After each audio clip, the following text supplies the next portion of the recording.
The Team Never Quit podcast is sponsored by Navy Federal Credit Union. If you're looking for a car, they have low rates and pre-approvals that are good for 90 days, so you can know what you can afford while you shop. Learn more at NavyFederal.org.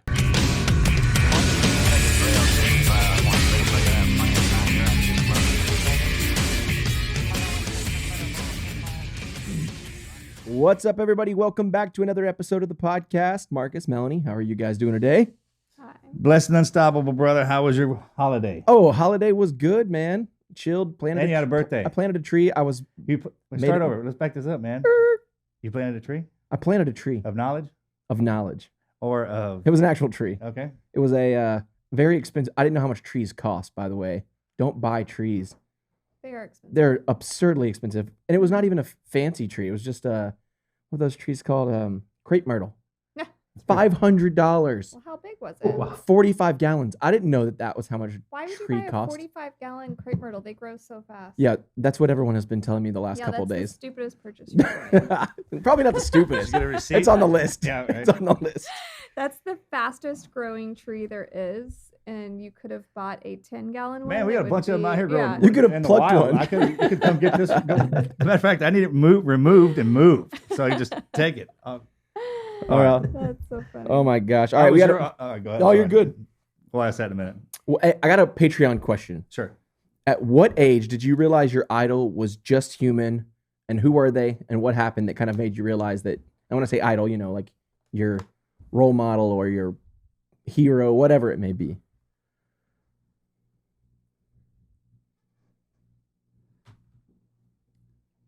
Spider-Man for you, right, babe?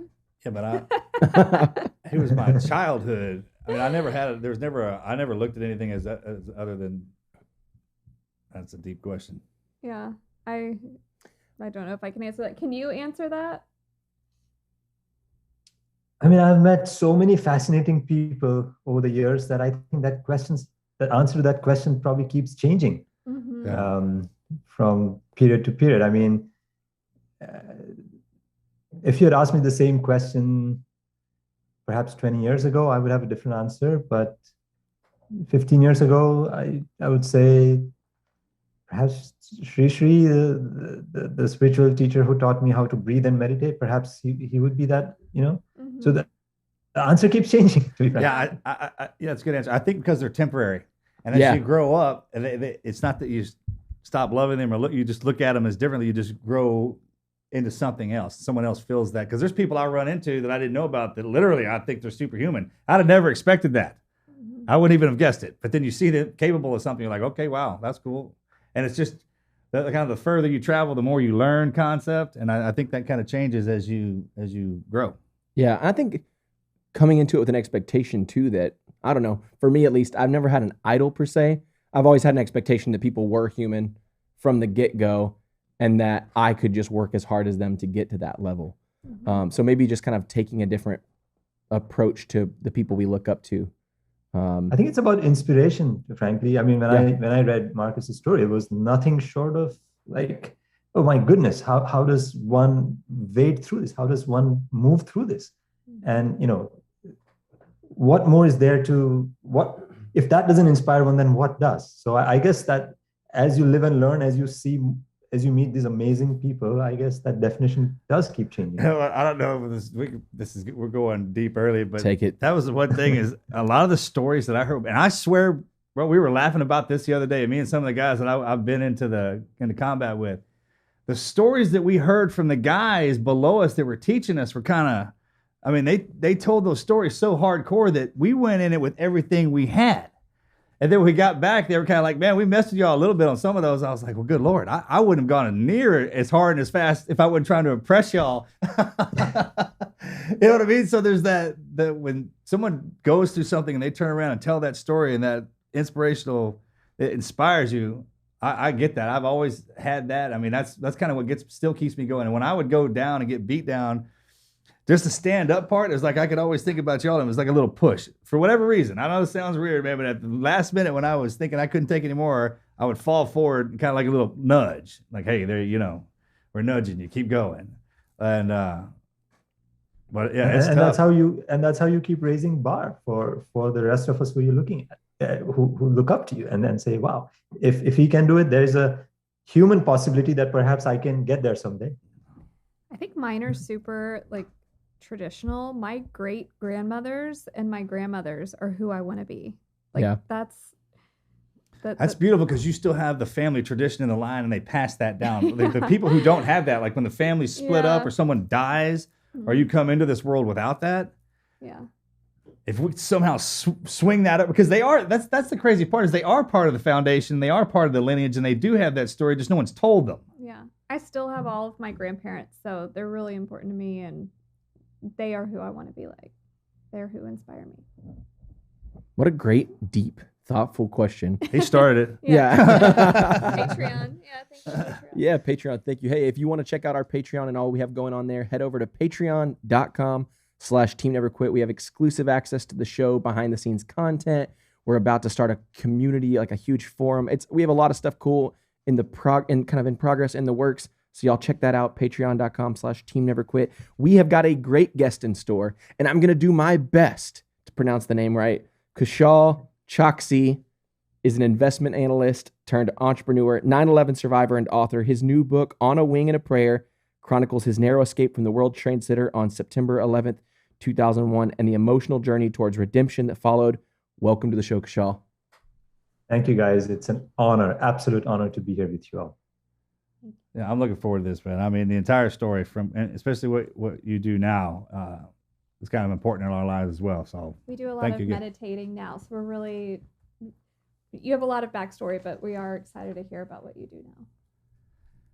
yeah, because we do have the anniversary coming up, 20 years, and still kind of going on. So let's back it all up. Let's back it up. Again, thank you again for being here. We'll talk about your book and we'll get into this story, man. But I'm just fascinated by the whole thing.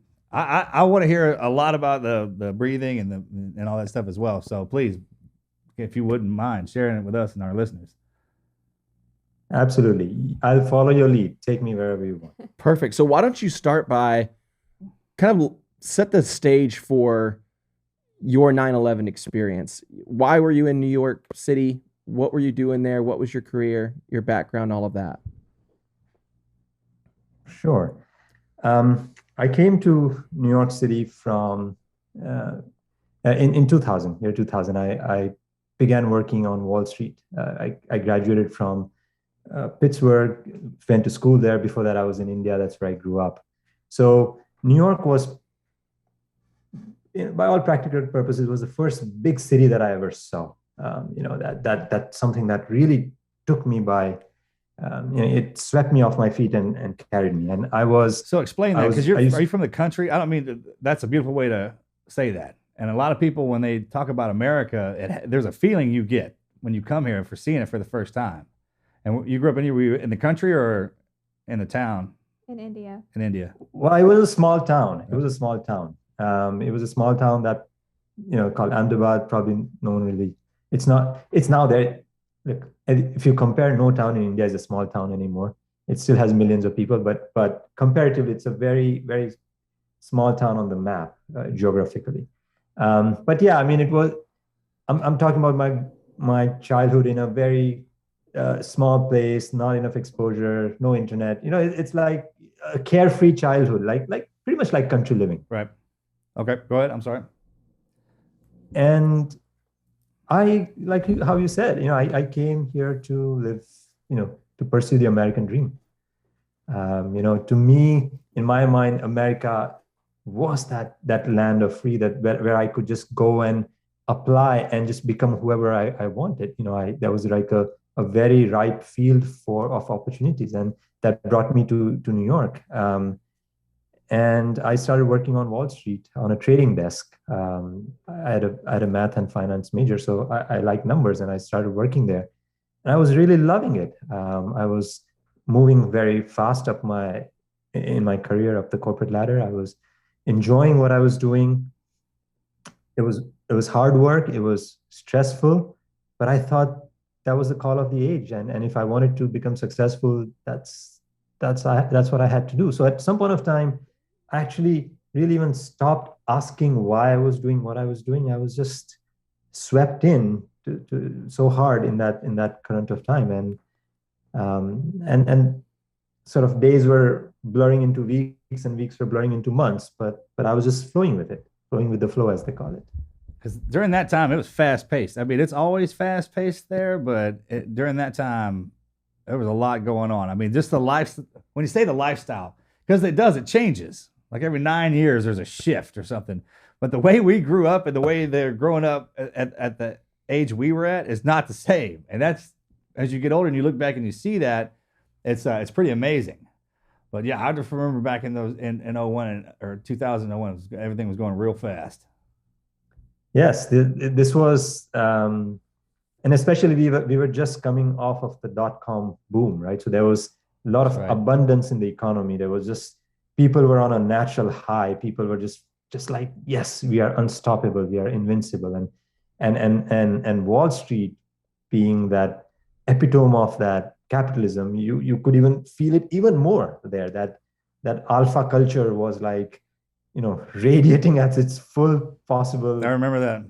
That was potential. also when cell phones started to become abundant. Like everybody was getting a cell phone at that time. Like before that, it was really a time period where only the super rich would have it, or super important people would have them, like the big bag phones. But around, because I think I got my first cell phone in 2001. So that was really around that time period where like every single, it didn't matter who you were, you had one. But it was right on the brink of that new era. Yes. And there was definitely a switch when the 2000s rolled around. That is a legit change of the world. Yeah. When everyone got a cell phone. Everything changed. I mean, 24 hours a day. Yeah, that whole feeling. Yeah, you go from working just from 8 to 5 to always having to answer your phone, no matter what time of day it is. It changed our lifestyle, our culture, our work culture forever. Yep.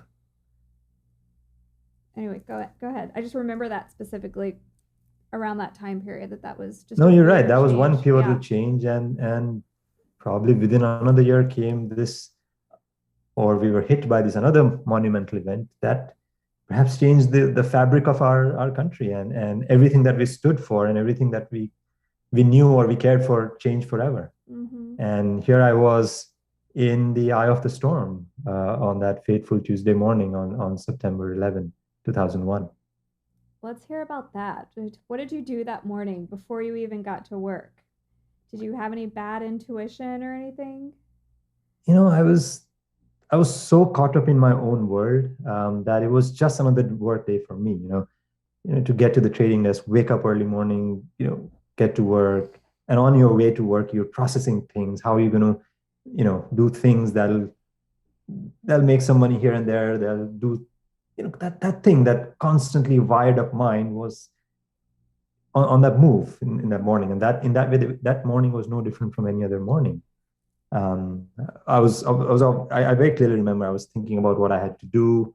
I had to make a presentation.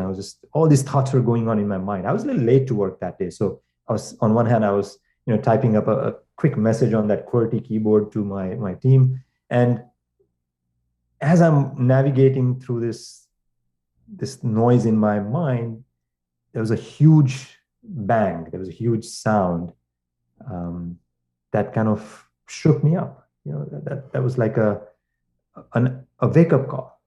It was just not an alarm sound. It was a sound that shook me up. It woke me up. And it was so loud that the chatter in my mind just settled down for a second. What just happened? And within a few seconds, just a pandemonium started. People. Where were you? What building? I was in the mezzanine floor in the North Tower. Okay. And people started running around. Nobody knew what had happened. I remember somebody on that big phone screaming that a bomb has gone off. Clearly, no one knew. So everyone was just running, and people were saying different things, right? That's pandemonium, kind of chaos. It's like that. What direction do you run? Chaos. Right, yeah. Yes, Marcus. There was no voice of reason. There was no way I could say, hey, do you know what's happening? Because nobody knew, and it was just in all directions. People were just running. It was just. I never experienced an emotion like that in that moment. I very clearly remember there was one woman who fell, and people on that fight or flight response in that that moment, they were just, instead of helping her, they were just trampling over her and running. And I'm like, what is happening? It was just, sometimes you get into that phase. It's like, I'm not programmed to see things like this. I've never seen anything like this.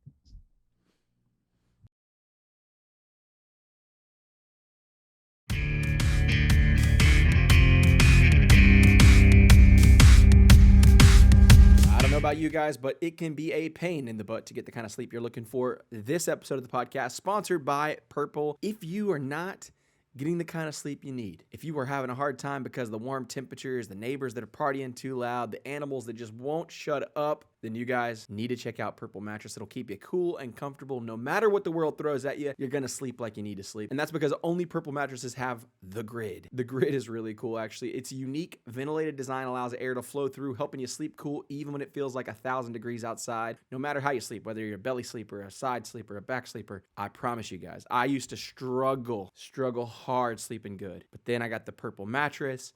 The Purple pillow, let me tell you what, guys, the Purple pillow, game changer. They use the same grid design. It's got the perfect amount of support for your neck. I'm a side sleeper. I have like this weird way of sleeping. I've got like an arm under the pillow, and it's weird. Either way, this pillow is the only pillow I've ever bought that's both supportive. It's got the perfect amount of kind of just the softness that you're looking for out of a pillow, but the firmness to support your neck and your head. And it is extremely cool. That's my favorite part, is the coolness. It keeps me nice and comfortable when it's hot outside. If you'd like to try Purple, you can try it risk-free with free shipping and returns. They've even got financing available for you guys. Purple is comfort reinvented. Right now, they're going to give you guys 10% off any order of $200 or more. Go to purple.com/TNQ. Use our promo code TNQ. That's purple.com/TNQ. Promo code TNQ for 10% off any order of $200 or more. Purple.com/TNQ. Promo code TNQ. Terms apply.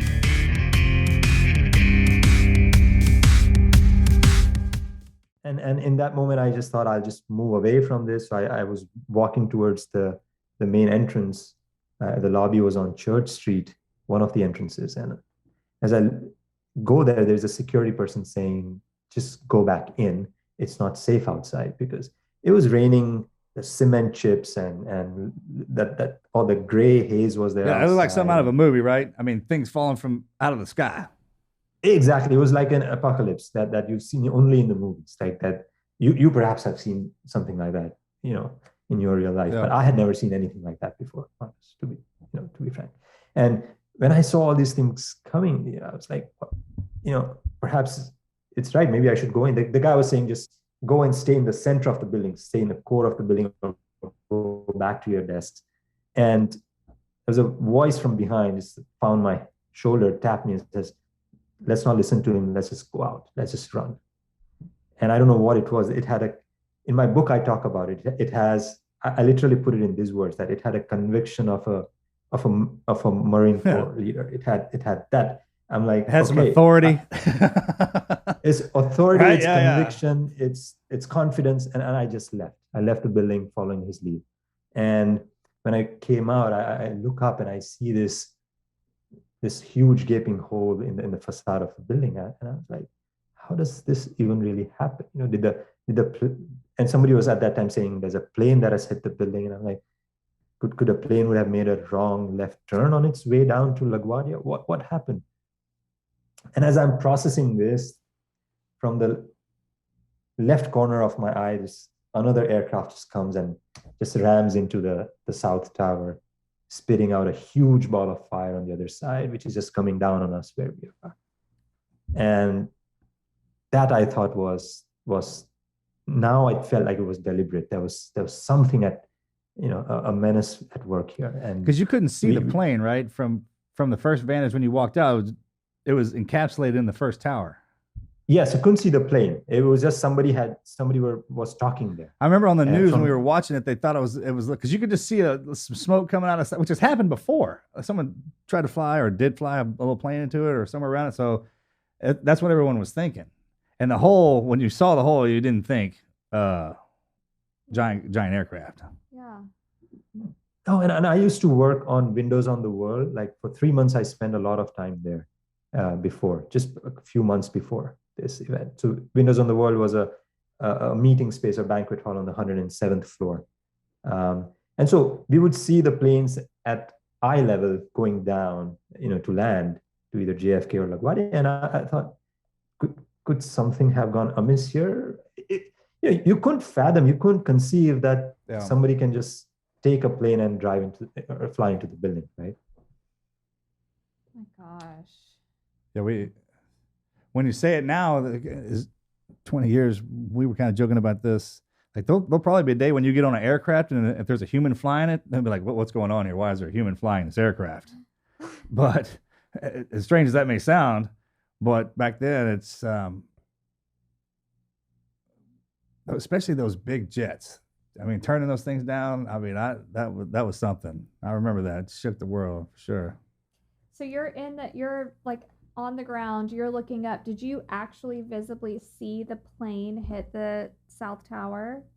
Yes, right in front of my eyes. It was just, I actually see it just go through the building like a knife goes through the melted slab of butter, like just go in.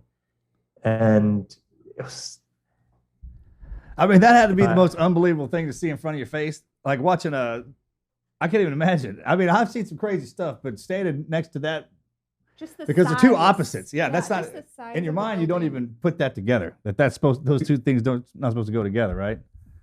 And when they do, and that ear splitting sound. When the jet is too low, there's a sound of the engine, and that sound when it just goes into something so rock solid and hard. There's no sound like it when metal starts screaming, for sure. And that when those engines start gulping for air, like you hear all that. Yeah. Oh my gosh, what next? You have me on my edge of my seat. What happened next for you? I don't want this to be too graphic, guys. So please tell me if I'm going too much in the detail. I don't want to trigger anyone else. Well, I just, since you started asking. Nothing's too graphic. I live with this man. And I in that moment, I thought, okay, now this was something absurd. I needed to just walk away from it. So I started walking down the street I was standing on. So just started walking down the Liberty Street, down the Maiden Lane. And as I'm walking, I'm looking back, walking, I hear this loud noise, and suddenly people started screaming. And I look back, and there's this huge cloud of dust and debris and smoke. If you've been to Lower Manhattan, there are these narrow alleys, narrow streets and tall buildings. So this dust and cloud is coming through it, like because the North Tower had just started collapsing. And that dust that arose, that smoke cloud, was just coming through it and engulfing everything and everyone on its way. So it was like, I look back and this is coming, and I start to run to see if I can outrun it. And right at the end of the island, right on the east side of the island, there's a slip. It's called Pier 11, and there's a commuter ferries come there, and there's a commuter ferry pulling out, and the gangway had already been pulled in. And the captain who sees me running towards him, he just stops for a second, although the boat has pulled out a little bit, a couple of feet outside the slip. And I just leap. I just, gather all the strength, and I just leap onto that boat. And the boat pulls out, and that cloud just comes so close, but it doesn't come that far. We pulled out by then. And within 2 minutes, the entire Manhattan skyline is covered in that dust, hazy dust and smoke. And I realized that I was perhaps the last person to leave on the last boat that left the island that day. And I had become a statistic in that moment. I had become a 9/11 survivor. Like I had now a badge on me.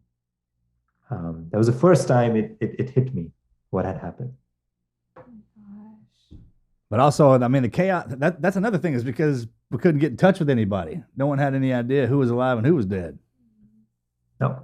And that's why everyone was affected in the country. Yes. Is because no one could communicate with each other. So everyone felt the same kind of tension at the same time. Absolutely. And that rarely happens. Very rarely do you get a moment where everybody in the country felt something the same way at the same time. Yeah. That's why that's another one of those changing events. You're so right. You're so right. I clearly remember, even today, whoever I met has had their own 9/11, wherever they were in the country. You know, I had mine from the buildings. They had somewhere on the TV. They were somewhere, wherever they were, they had their own version of 9/11. And you're right. It affected all of us. It's crazy because it hit every emotion, like all the way to where y'all were, where we were going through it. So the chaos and the fear over to all the way on the other side of the end to us, where we were already pissed. Mm-hmm. I mean, that inside is like America just took a big old deep breath, right? Just got punched, went whew, and inhale and exhale, and then everyone felt it. Totally. I was a single mom. I was like 21 years old or something like that, and I had just dropped off my son, my 3-year-old, at daycare, and I was on my way to school, and I was in the Whataburger parking lot listening to the radio, and they cut the radio to tell about the first plane, but they said that it was probably a mistake. But for some reason in Dallas, Texas, they were, that was cut to the music and on the radio. And then as I'm in the line at Whataburger getting my breakfast taquitos, the second plane hit. And so the news guy that was talking pauses, and then he says, "This is an attack." And it was one of those moments. I didn't ever think an attack would happen on America, and I was so young. But I remember the lady handing me the receipt, and I'm just looking at her like, what the heck is going to happen now? And I kept that receipt for the longest time because it had the exact timestamp of the second plane hitting. And I don't know where it is now, but it was even little old me in Dallas, Texas, that had, no idea. I knew no one in New York City or anything, but it was just that moment, like the world is about to change. It was really eerie. Oh yeah, everyone felt it and everyone's attention shifted towards it. Mm-hmm. Yes. I mean, you say how we would respond to it in that moment. Everybody's looking at us. Yeah. This has got to be a major turning point in your life. Talk a little bit about that. Well, and wait, where'd the boat take you? Like, I want to hear more about the details of that day. Like, you get on the boat. Yeah, it was like the last ship. I mean, you guys probably poured it out there for a little while. Yeah, the boat was floating. Like, it turned around the island. I mean, because I had the whole, you jump into the last boat. I've been in a situation where I was the last man coming in. It's something. I mean, you only realize that long after that happened. Like, oh yeah, sure, absolutely, 1%. In that moment, it's just the fight for survival, I guess. It's just the dash for survival, if you will, in my case. Was there a lot of people on that boat? There were a few, yes. There were a few. Were y'all all just in shock, or were you talking about possible scenarios, or? There was if a pin dropped on that boat, you could hear it. Nobody was talking. People were silent. The phone network had anyway collapsed, so nobody could contact anyone. So there were no cell phones ringing. It was just the waves. You could hear the waves as the boat was moving. That's it. Wow. And as we turned the corner, now we were on Hudson, and right as we crossed the downtown, the South Tower starts collapsing right in front of our eyes. And it was really, really like gut-wrenching to watch that rumble with which it just started coming down. If I close my eyes now, I still have it in minutest detail. I still have that thing in my head right now. And people were by this time, people were they had all come on the deck, and they were just, looking at it with their jaws just split open. They had no idea what was happening. That's right. I remember because we were all watching. Mm-hmm. We were all watching by that time. Yeah. Every one of us. And what happened over time was then you started getting the vantage points, like from your vantage point. There were a camera would show up later on the news or something like that. And then, for constantly watching that. What was it, weeks we sat there? And you were in the military. So. Oh yeah, I was ready to rock and roll, man. I was primed up. Mm-hmm. I was right when I came in. He was in I training. just finished up, the bulk of my training. Mm-hmm. Right. I can't even imagine the spirits in the military at that time. You can't believe it. I mean, we were. That's what I'm talking about. Well, that's However, why those guys are still in. I Yeah. mean, Marcus had to medically retire, but most of his friends are still in today because that incident right there, the attack on the towers, fired up all of those guys so much that they are staying in this 20-year war. The amount of pressure that came through those towers that hit y'all reverberated over to us, and it was so powerful that them dudes still, we run until we break or die. Mm-hmm. They won't come out. I remember that day, our generation, because we were standing there training up when they hit us. It changed. Yeah, oh yeah, man, we'll never forget that. Yeah. No, sir. It's amazing. So you're on the boat. Everybody's just in shock. I mean, it's just shock at that point. Everybody's in shock, and the boat was just it was a boat bound to a place called Weehawken in New Jersey. I didn't even care. I didn't even. Of course, not that I bought a ticket to that place. I was just going with it. And once we got there, I realized what had happened. There was, of course, the emergence that the first responders were there, and slowly reality started sinking. And now the motivations of the attack were a lot more clearer. And the Shanksville was it just happened, in a few minutes after that. So it was like, this is a dream that I could not wake up from. It was that feeling that what's next? Like 3 attacks of like 2 attacks that happened, third one that failed. Pentagon had not happened then, but what was next? Like everybody was just talking about what was next. And this feeling I very distinctly remember, it persisted in the mind, in the consciousness for days to come. That okay, some 9/11 happened and now it's 2 days, but what's next? Mm-hmm. Okay, it's been 5 days now, a week, but what are they planning next? Like people were scared to take the tunnel or a bridge because there would be rumors that next they are planning an attack on the Lincoln Tunnel, on the Holland Tunnel, thinking of flooding it, and all these things were like constantly being. So there was like a fear, Mm-hmm. A fear psychosis had just gripped everyone. Someone told me recently that fear is God can't exist where fear lives. And it's so true. Like whatever your higher power is, like light cannot exist where there's darkness. And it's like that time period was so dark and evil, and it just swept through the city. And that's what fear is. Fear is darkness. And metaphorically and literally, the sky it had a very weird light during that one whole week after that. Perhaps it was all the stuff that was in the air or whatever, the pollution, smog. Mm-hmm. The evenings looked different. The horizon looked different. Yeah. It looked like a dark era, literally. It almost galvanized us into one unit, like prepping us. And then 20 years later, the feelings finally came out. And it's almost like as we're coming out of this in the 20 years, we're coming out of a pandemic, so everyone's sick and tired. And then you realize, that we've been in a fight for 20 years. And at the end of it, I mean, it's like that. I mean, you could pull it together, lace it up like that. It's all one big deal. Because it was. It's like that era got dropped into it and then started spreading from there. Absolutely. Absolutely. Yep. Oh my gosh. So did you go back to work? There was no place to go back to work, but there was no place to go back to work, but you know how financial services are. I mean, there's always an opportunity. Every crisis is an opportunity, right? Mm-hmm. So I actually got on a bus and went south to North Carolina, where my girlfriend at that time used to live. I just wanted to go away from it.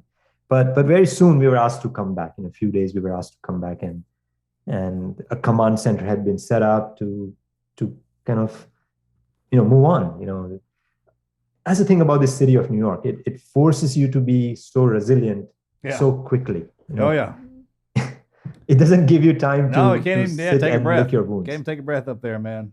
Yeah. Yes, can't take a breath. Well, and did a lot of your coworkers pass, or did they mostly get out of the tower? Fortunately, everyone I knew was safe. Okay. But I do know people who knew friends that had lost their lives. Gosh, I'm sorry. Because in the beginning, when the towers first hit, it's just like any regular explosion. The fireball came out, Yes. right, and that stuff kind of got dropped in. But when the towers came down and that dust think of everything that was in that. Yeah. I mean, it's like somebody came over top of New York City and swept it. Mm-hmm. You could not see New York City. No, I know. We were watching that go down. You could, because they would shift camera angles from like the top, like looking for like Godzilla rolling through there or something, man. Mm-hmm. I mean, that kind of thing. I only say it because I watched that the other day, and it's kind of reminded me of, man, when it was weird because the flame came through, and then that dust, that gray freaking ash dust, man. There was something nefarious. Imagine taking your vacuum about cleaner or your shop vac and throwing that sucker through New York. I mean, like that. Mm-hmm. But thick?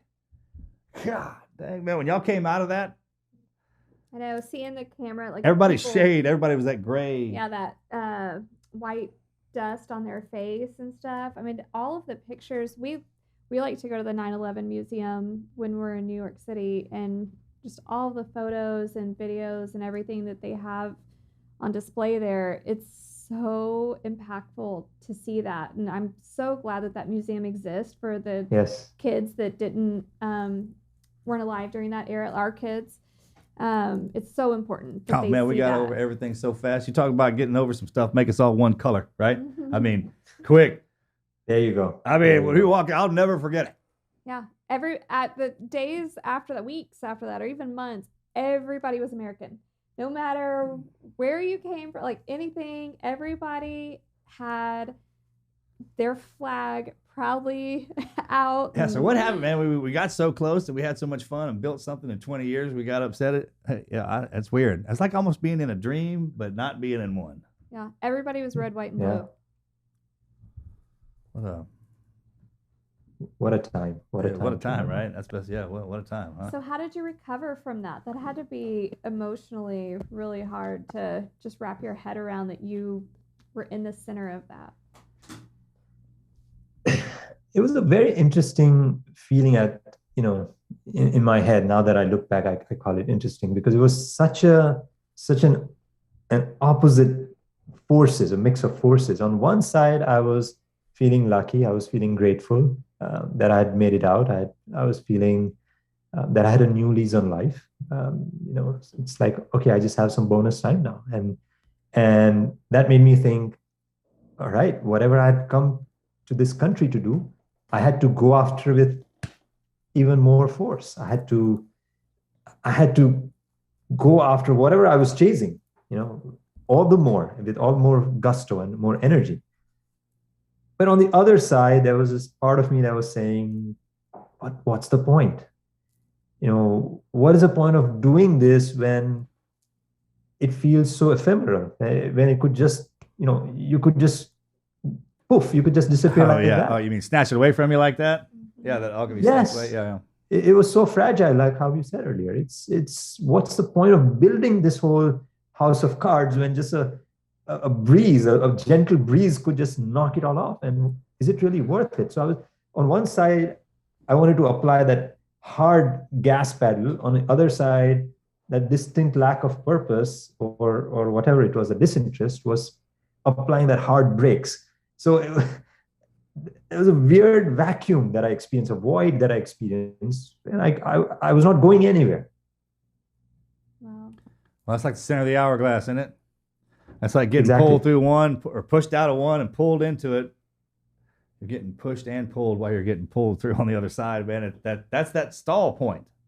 And you can only get pulled out. You know what I mean? It's like, when would you normally pull this out? When everything is rocking. That's the hardest time because most people won't.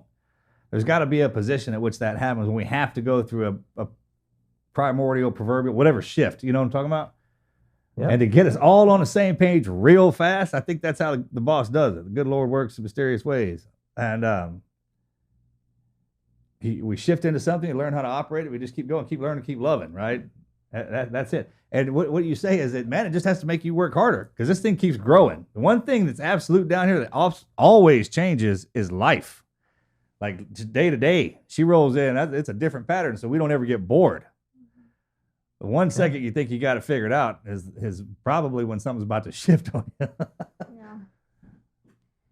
So how did you control your And mind it creates to be that more thing positive? about. Sorry, say again, please. How did you end up controlling your mind to go down the path of being more positive and wanting to live day by day instead of worrying about the deck of cards collapsing? I did not know any better, to be frank. I just did in that moment what I kind of was, what I knew in that moment, which was just I started distracting myself. You know, when you don't know what you're doing, you kind of want to just shy away or run away from that feeling.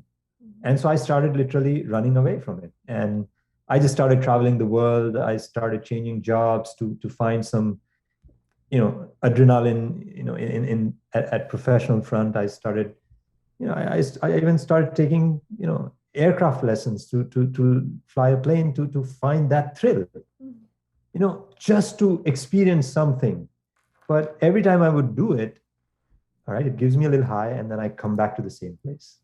Then I go somewhere else. I raise the bar. I do something even crazier, right? A little longer it would last, and then I come back to the same place.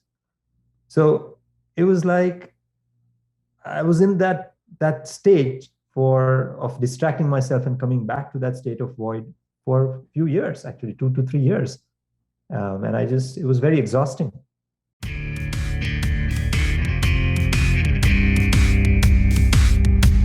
Supported by Truebill. If you guys didn't know this, you are likely paying for some type of subscription you signed up for 6 years ago that you don't even remember you did, because unfortunately that's the way of the world. You sign up for these free trials that in 7 days they'll charge you, and you forget to cancel before the 7 days, and 6 years later you're still paying for a subscription you forgot you had. Truebill is the new app that helps you identify and stop paying for subscriptions you don't need, want, or you simply forgot about, all right? On average, people are saving up to $720 a year, and that's because companies make subscriptions hard to cancel, but Truebill makes it incredibly simple. They take care of it for you. Just link your accounts. Truebill will do all the work. They'll cancel your unwanted subscriptions just with one tap, and your Truebill concierge is there when you need them to cancel any unwanted subscriptions, so you don't have to worry about it. I freaking love Truebill. Not only is it an amazing budgeting app, but it is also save me some money. There was a recurring purchase that I made a long time ago. I forgot that I had signed up for this thing, and it was automatically debiting my account $15 or $20 a month. I could not figure out how to cancel it. Signed up for Truebill. They canceled it for me. Probably saved me a couple $100 a year, and that was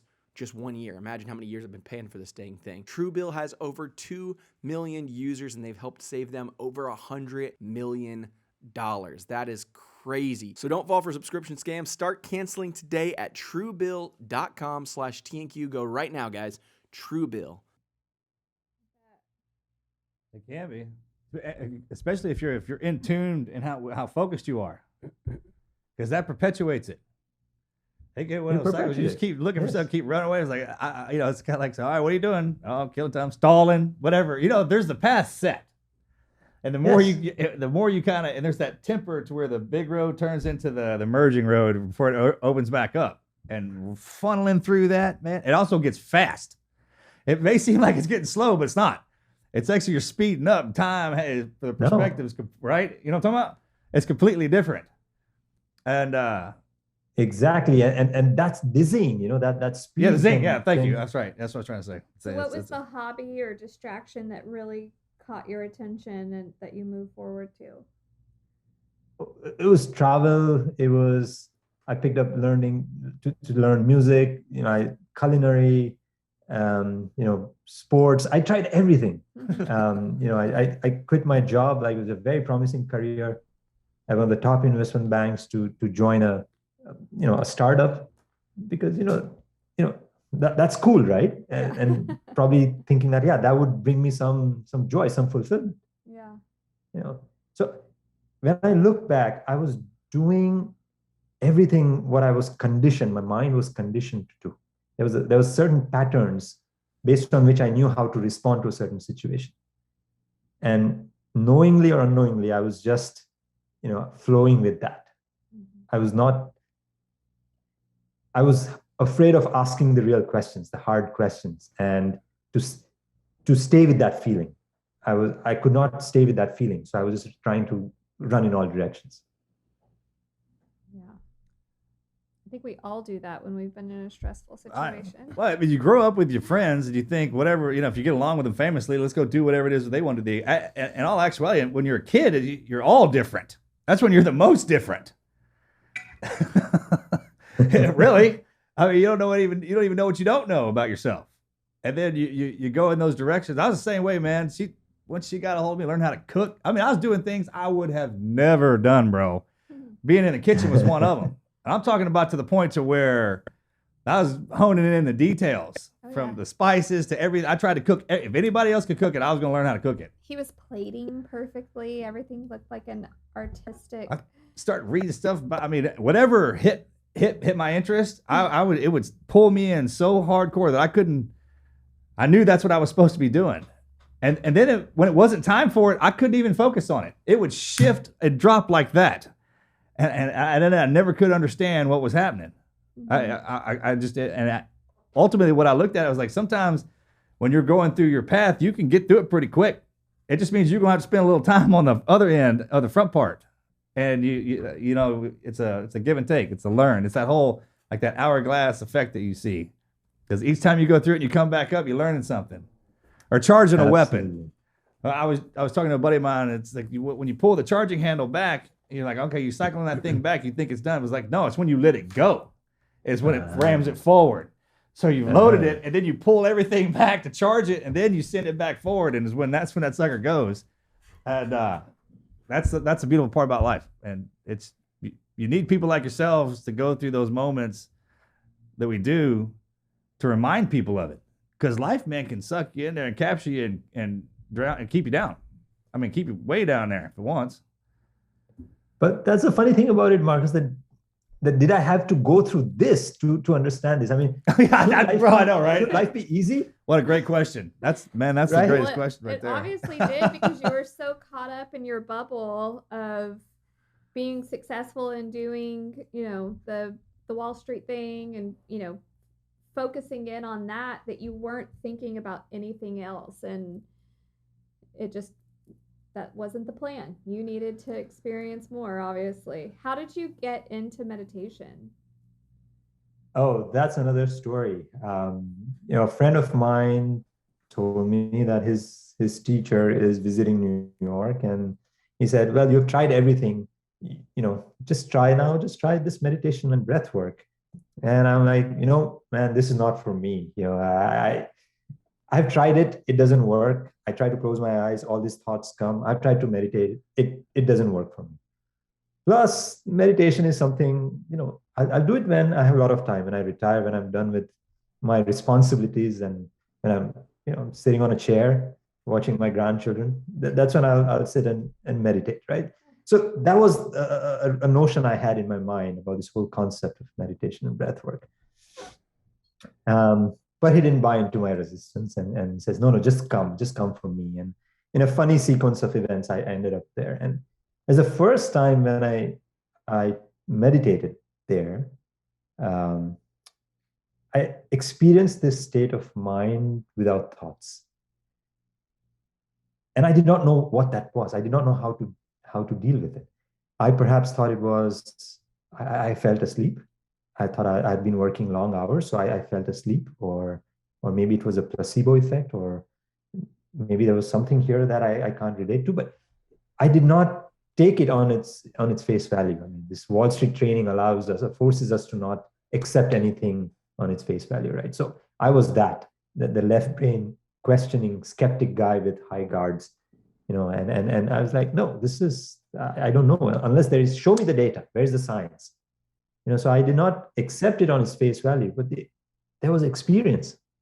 Every time I would then try and do it, it would settle my mind down. It would stop the otherwise chattering, constantly racing, planning, thinking mind. It would just, it would bring some coherence in it, and it would just quietly, help me feel that calm. And that's how it started. That's how my journey started. And then lo and behold, I started doing some research, and there was a lot of scientific data behind this sky breath, this practice that I learned on that program. It helped with the actual emotions, how it helped scientifically. And when I learned all those things, I'm like, oh yeah, there's an experience, and then there is actual science behind it. So maybe I should explore deeper. Maybe I should learn more about it. And that's how my reluctant and curious pursuit started. I really took baby steps. Every step I would stop and look around what people are doing, question it. And like how you said earlier, this is the early 2000s. There is no smartphone yet. There are no meditation apps. Nobody's talking about breath work or meditation. It's almost like a taboo. And so I was not comfortable owning it. I was like, even if I do it, I'm not going to share it with others. Right. People will think I'm a hippie, So, so I kind of kept it to myself, but I kept going towards it. I kept going deeper because there was something in it which I knew was for me, that I was looking for. That's a brilliant way of saying that. And as you get older, people like, I'll do this after I get kids, and I'll get on the front porch in a rocking chair, and I'll do my meditation. That's not what that's reflection. All right, and your body breathes, like you breathe without thinking about it. That's a real thing. It does it for you. When you breathe for your body, what do you think it's going to do?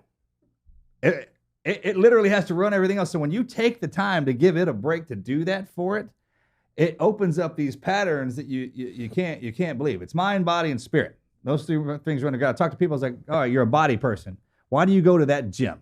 Why do you study that martial art? Well, it does this for me. It runs with my body. This, I like the tradition. I was like, all right. So what about your mind part? Why did you go to that college? Why did you go to there? Well, this college, I love this part and this and that. Right, exactly. Your spirit. Why do you go to that church? Because it does this for my spirit. The breathing is so critical. And I was the same way. People are like, hey, go over there and meditate. So I just go sit in the corner and be like, what am I supposed to do? I don't even know what that means. And I mean, up to the point, like, not recently. Yeah, we were watching the Kundalini I was like, yoga teacher. It's like, yeah, you can do and it's people it's a difference between people who study martial arts, all right, without a teacher, they can get good at it. But if you go in and actually sit down and let somebody teach you how to do it, it's completely different. There's a style to it. It's got a pattern. Like the apps, they're great. I use those every day, actually. And when you start doing something for your body and you start breathing for it, and there's those different breath levels, like the patterns. So when you go for a run and there's a breathing pattern you get when you're in your flow. If you do that when you're sitting down, you're working your body out. You're putting it in there so your body doesn't have to. And you can still go do your things, but it is an actual give and take. That's why they're separate. And that's why you can change it. You can let it run itself, or you can run it if you want it. He doesn't look like he does breath work, does he? But he does. Yeah, I can tell he's experienced it. He's speaking from experience, not just something he's read. Taste it, man. I've been underwater, drowned plenty of times, to the point to where if I didn't have control of that, and I still lose it, I can get into a situation where it takes me a while to settle it back down. Imagine your breath is a spirit, like a wild horse, right? And if you start bucketing inside of it, man, you get in control of it. Sometimes can get tough. And that's why the voices are there. That's why you get the chemical reactions, just to calm that one thing down. The breath is the one thing, and it does everything. And perhaps now it's more obvious, but back then, I had no idea that how it works. And of course, I did not have a formal training like you have had, Marcus. So when I learned that connection between that breath and mind, it opened up a complete new dimension to my awareness, because what I realize is that they both are intimately connected. Yep. Like how you said, your breath is like a wild horse, but why? It's because your thoughts are like... Yeah, it's riding it. Exactly. Riding it, right? And if you haven't if anything fires you up and gets your attention, like yoga or whatever, this will do the same thing in a different capacity, but much, much more. And I was the same way as you. I don't... Do you meditate and breathe? I'm like, no, I'm a tough, I work out. I don't have to do it. I was the same way, bro. I didn't want anybody, and I consider myself to be a humble guy, but what is humbleness? It's been like, yeah, hell yeah, I meditate, I pray all the time, I go to church. That's open humbleness right there, right? But I don't know if that comes with age or you're embarrassed because when you try to explain it, people are like, oh yeah, go meditate. What the hell does that even mean? How do you even start? Finally, somebody told me to sit down and feel the air going past your nose as you breathe. Just start with that until something changes. Until something changes, because it will. Remember, mind and breath, that's all separate. So if you sit down there and start breathing and automatically expect something to happen, your body's not going to fall for that. No, I mean, it's not going to fall for that at all. It knows. No. It knows what you're thinking because it told itself to do that. It's like you have to get it into that routine. And once you do, though, once you turn it on, you can't turn it off.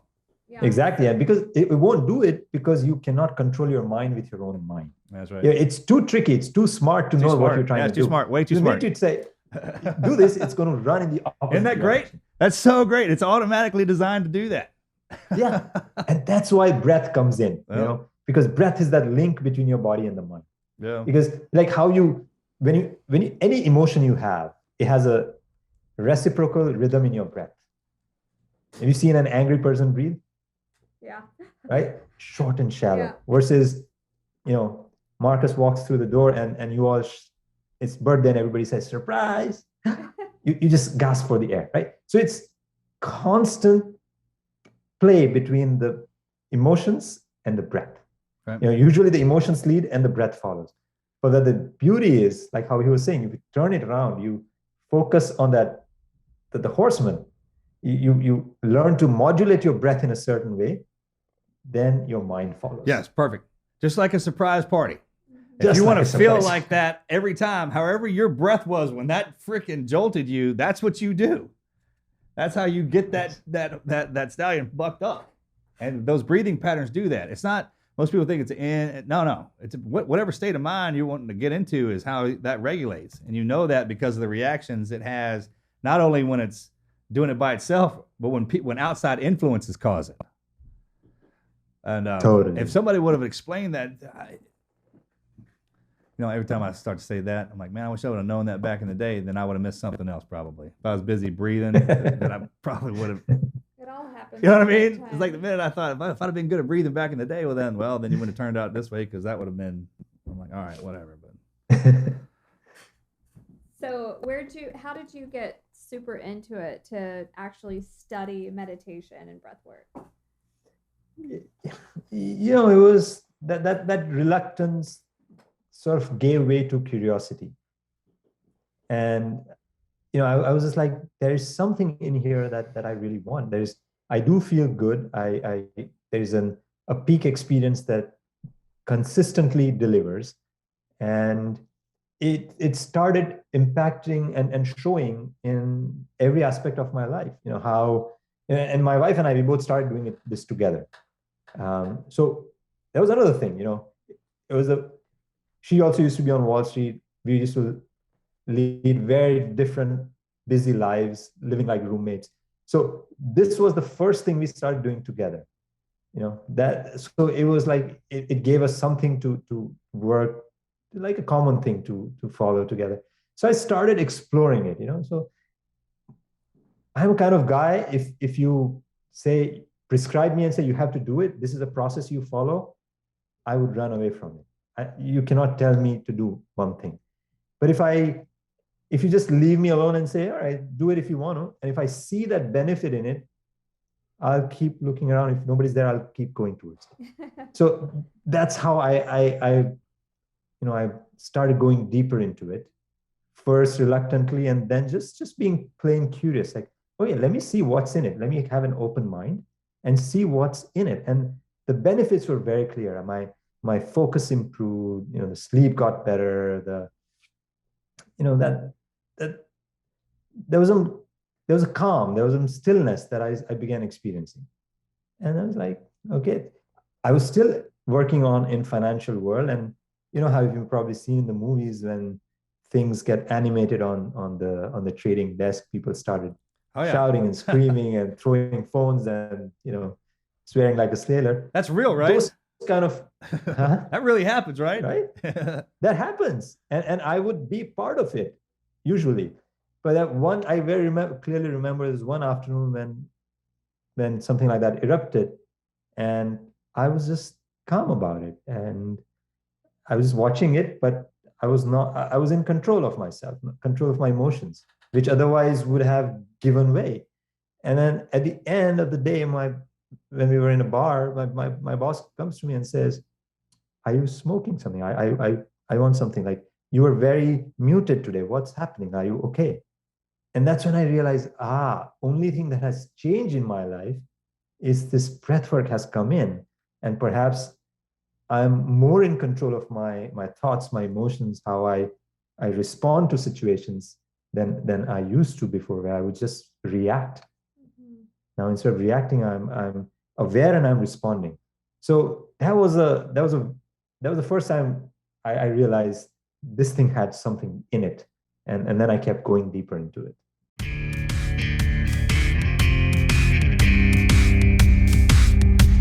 Let's take a second to thank our sponsors over at GoodRx. Getting the care you need to stay healthy should not be hard, but sometimes it can be. Everyone should be able to afford their medications, and it's sad that people can't. That's why I want you guys to check out GoodRx. They have helped me find the lowest price on prescriptions every single time. With GoodRx, you can instantly compare prices for your prescriptions at every pharmacy in your neighborhood, and you can even save up to 80%. 80%. That's pretty insane how much savings that is. GoodRx is free and easy to use, and many times it is often even cheaper than using your insurance copay or Medicare. With GoodRx, you can find discounts for your prescriptions at over 70,000 pharmacies like CVS, Kroger, Walgreens, Rite Aid, Walmart, and more. And GoodRx is the #1 most downloaded medical app, and millions of Americans are using it to get affordable healthcare every single month. I know how expensive medications can be. My mom, my nephew, my niece, they all have to get prescriptions regularly, and I just know how insanely expensive they can be, and GoodRx seriously is saving people money. Start saving up to 80% on your prescriptions today. Go to goodrx.com/TNQ. That is goodrx.com/TNQ. goodrx.com/TNQ. GoodRx is not insurance, but can be used instead of insurance. In 2020, GoodRx users received an average savings of over 70% of retail prices. You guys make sure to check it out. goodrx.com/TNQ.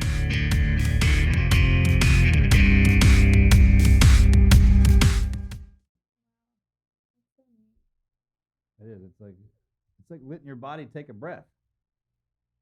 It's just like letting. And you think, well, I'm sleeping, I rest. No.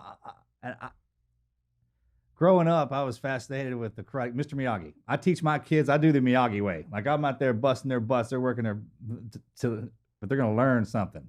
And he always said, breathing, very important. Make sure you do that. But until somebody actually explains it, just like you said, and breaks it down to the. And I know this sounds ridiculous, and I can't believe we're talking about this online. I still kind of feel like that. I'm like, all right, we're actually talking about the breathing part. All right, let's do it. It works. It's a real thing. You know that because the first thing you do when you check on board planet Earth is take a breath. There you go. And I mean, it's in everything.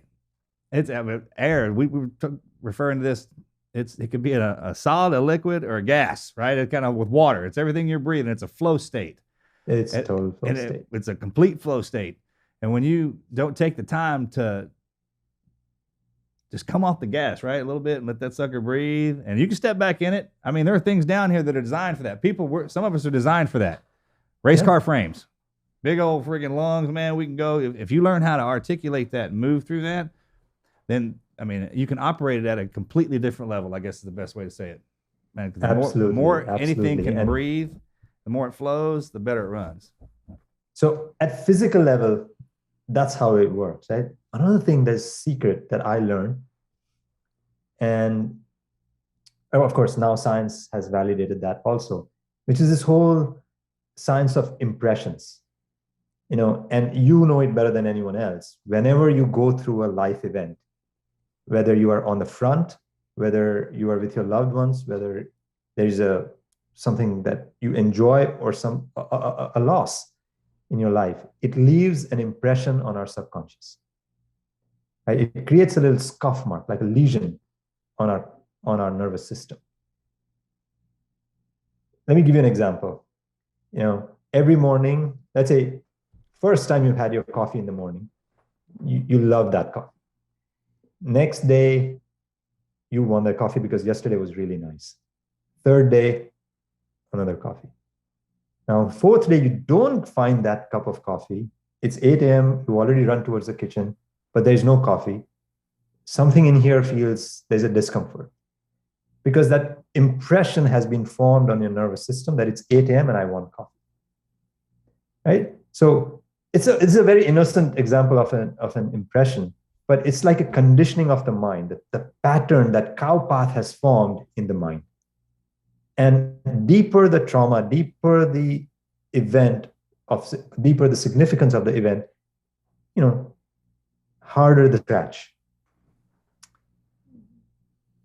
And what this breath work does, this sky breath that I learned, it cleanses the nervous system of these impressions.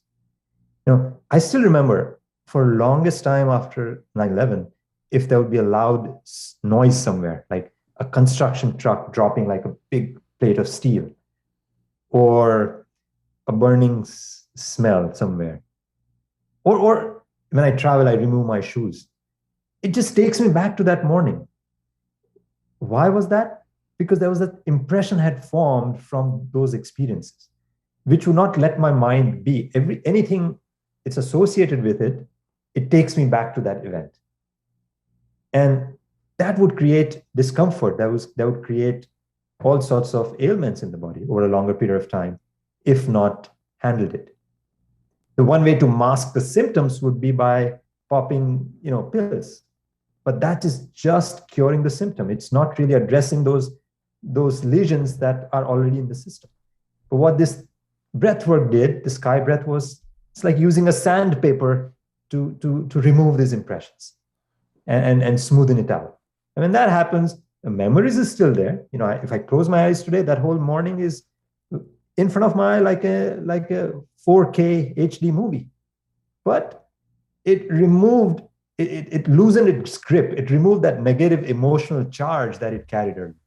Oh, yeah, I've heard it say way like your mind, it's kind of empty, and when you come in, and then throughout life you put furniture in it. Those are some of those are, and as you kind of clutter everything up, and through the breathing you can clear all of that, and the memories actually become photographs, and you put them on the wall, right? So you can just kind of gaze at them when you're creeping through there, but it's still open. You're open and the past flowing, and yeah, that's a beautiful way to.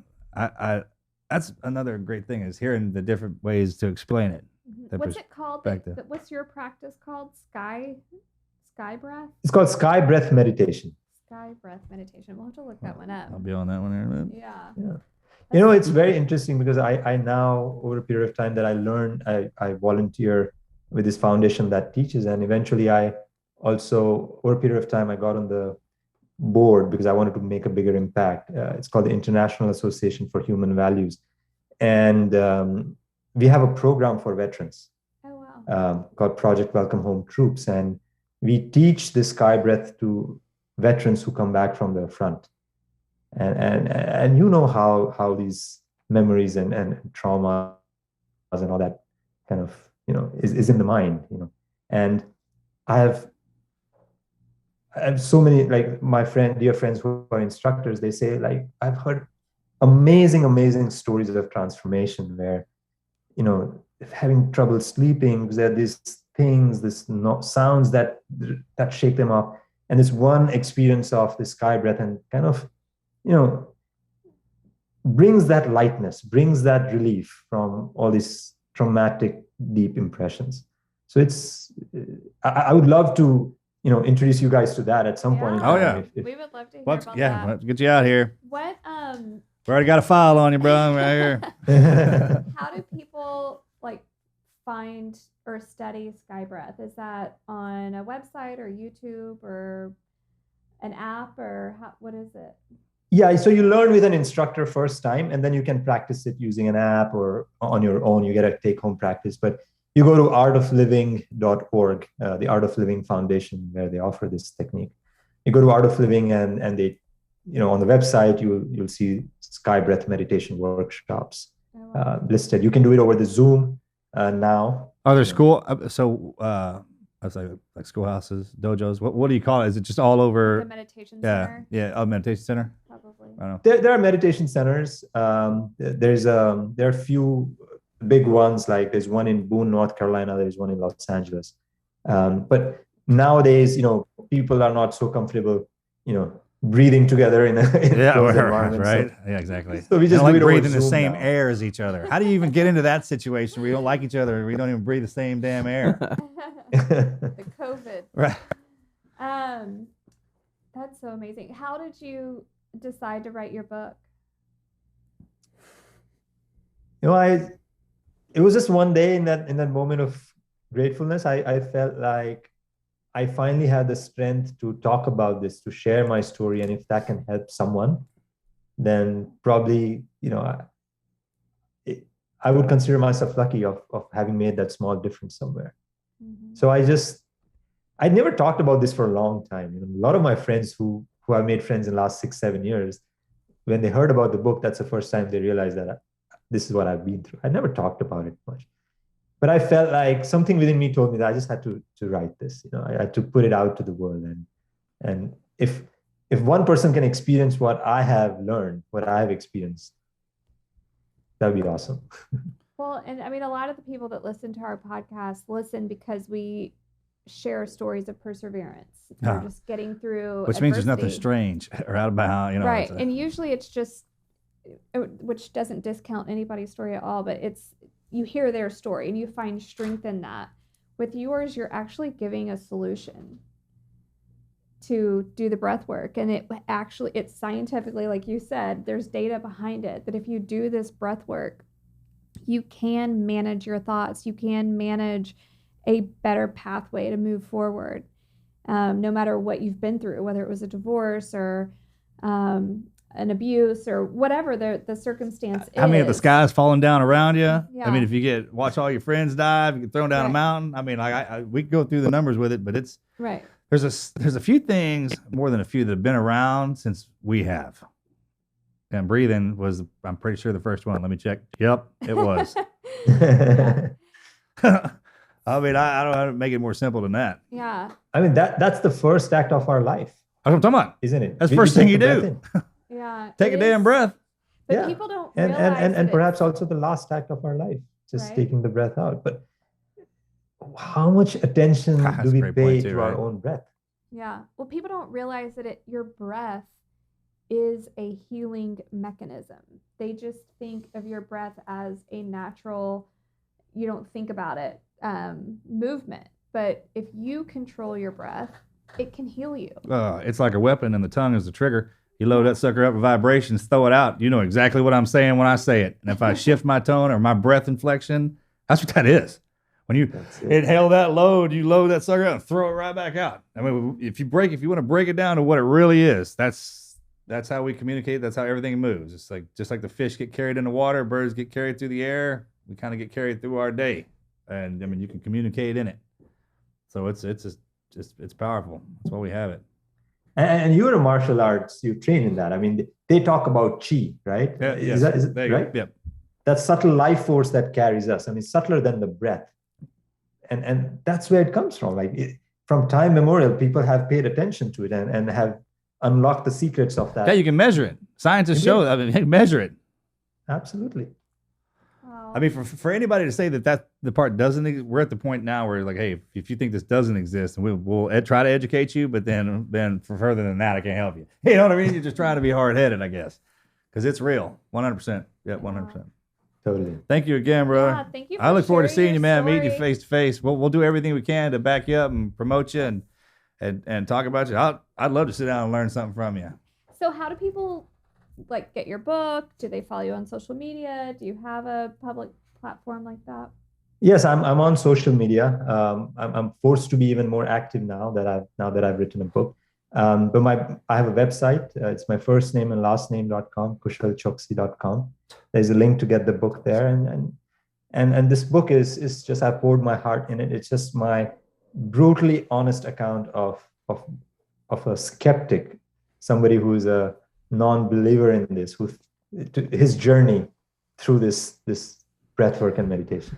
Let me ask you a question. We just real fast. So there's different levels of that, right? There's the non-believers, and there's the I don't knows, and then there's I wanted to check it out, but then I got hit hard, and I don't have anything to do it. You know what I mean? Yeah. But I think and I'm asking this because I would like your perspective on it. A lesson that I've learned going through life, and that's going to happen, right? But just be kind of mindful and optimistic about some things and give them a chance, because sometimes we get into positions where, and I'm so guilty of this, like you learn something that is applicable to the new thing that you're going into, so it kind of puts up the barriers and the walls. But in reality, that's the best part, is just to let everything go and go into the new one. I know nothing. The minute I think I know something, I don't know anything, let's go do something new kind of deal. Absolutely. And what helps is effortlessness. I think, the language of body is effort. You want to make these muscles, you have to resist it. But the language of mind is effortlessness. And what I realized was I was doing wrong is I was applying effort. Oh, wait a minute. To my mind. Wait a minute. Explain that again. So with the body to build the muscle, we have to have the resistance. You have to have the effort, right? And the resistance. You have to have the resistance to build muscle for the body. And is it the same way as the mind? It's exactly the opposite. You have to let it be. Have you tried to not think of something? Yeah, all the time. I wind up thinking about everything. Exactly. That's why I had to start breathing. So mind doesn't understand effort. And wherever there's an effort involved, mind resists, rebels, and bolts out of it as soon as it can. That's why people pay money to go to gym, but they don't end up going there. Why? Because there's effort, there's routine, and there's I'm satisfying done the with mind. it. Yeah, that makes sense. So if you were to teach Marcus something in the next minute of how to do this sky breath, give him a little lesson. Well, a minute might be too little time. or a micro time. But we could do a little appetizer if you let's do a little appetizer. Well, yeah. So the question was there's with everything when you teach something to somebody, and I'm a firm believer in if a child can't learn something, the teacher's not doing it right. You just hadn't explained it to him, because there's a way. You actually say something, explaining something, that it becomes so relative and so easy that it just pushes everything out of the way. And those are usually unique to the person going through it. Everyone has their own little cool little moment. Like, hey, this is how I figured this out, bro. And this is how it helped me. If you got one of those, I'll take it. Yeah, we want to hear your little nuggets of knowledge of meditation. Like, what's the first starting step on meditating? I'll give you 3 rules for meditation. Okay. Right? The first rule is, I do nothing. It's easier said, but... That's so hard. You said do nothing, right? Just do nothing? Next 10 minutes, I'm not interested in doing anything. I'm not interested in finishing this podcast. I'm not interested in selling my book. I'm not interested in anything. But next 10 minutes or however long, whenever you sit for meditation, can you just tell that I don't let the world around me collapse. I am just going to sit. I do nothing. Second rule, I want nothing. Just for next 10 minutes. Can you do that? I want nothing. I'm okay. Physically, I'm okay. I'm taken care of. Temperature is right. I'm not thirsty. I'm not hungry. I'm not looking for that next pay raise, whatever. For next 10 minutes, just put it aside. I want nothing. And the third one, I am nothing. Oftentimes we put labels on ourselves. I'm this, I'm smart, I'm rich, I'm poor, I'm dumb. All these labels. I'm a meditator. I've never meditated. All these labels keep us at bay. It doesn't let us go towards who we are. So if you remove those labels for next 10 minutes, I am nothing. So I do nothing, I want nothing, and I am nothing. With just these 3 simple things, meditation becomes a happening rather than doing. Meditation happens effortlessly rather than wanting to just force it. Okay, now I have tricked you here a little bit, right? First I said it's an act of effortlessness, but then I said you have to do these 3 things. Yeah, I was going to ask you that. At what point would that's the rub, right? right? That's the okay. I get it. All right, that's what that makes complete sense. Well, 'cause you And can't that's like meditate. that's No, I get it. Yeah. that's a difference between Yeah. effort and effortless. Like it's like when you want to get on the train, Yeah. right? You buy the ticket, get on the right platform, you carry your bags and get on the train. But once you're on the train, what do? You just Sure. sit and you Yeah. let the train carry you. Remember when we were kids? You used to love to go out in recess and run around and crawl in the monkey bars. Used to love to do that. But if you get older, they say go outside, run around, and crawl in the monkey bars. Like what? What's a workout? Why would I want to do that? So go take it all the way back to that. Say I get to go do that as opposed to I have to. Yeah, exactly. It's a little brain reset. It's a the whole meditation thing. A lot of people knock it and say, like you said, it's for hippies or it's for She's like, thank God I get to meditate. Whatever, but it's really a brain reset and it's a healer. Not sleep, none of that. Yeah. This is like one of those little gifts you give yourself. Mm-hmm. And we can sit here all day, talk about it, but it's like if somebody has never had a banana, how do you explain the taste of it, right? Right. All right, it's sweet, it's soft, it's nice texture, but you can't really convey the experience, right? Oh, man, even if you tried to say, hey, you got to open it from this end, it's like, what does that even mean? Yeah. What is that? What is that? That's true. That's true. It's even harder for I agree with that 100%. So I would say just take out that 10 minutes. I think we owe it to ourselves. That much we owe it to ourselves, especially in the world we are in right now, because everything is moving so fast. All that's happening around us, pandemic, this, that. I think we owe that 10 minutes to ourselves to go deep and connect within. It's not a luxury anymore. I think it's a hard necessity. Yeah. Sure. I have to incorporate that in the. Ever get into a position of power? It's like, all right, mandatory. Every other country has tea time, like siesta, time to relax. Besides us, right? We don't have one. We have 0 relax time. Mandatory recess. Right? Mandatory reset. College, because it's for the adults. I'm okay with a tea time and a meditation And a time reset. and a Call it full. recess. I mean, I'll take all And a three. siesta. No one likes to be in the office or outside during the hottest part of the 3 o'clock hour. So Yeah. we're just going to make that one the mandatory part. Get in the hammock or somewhere.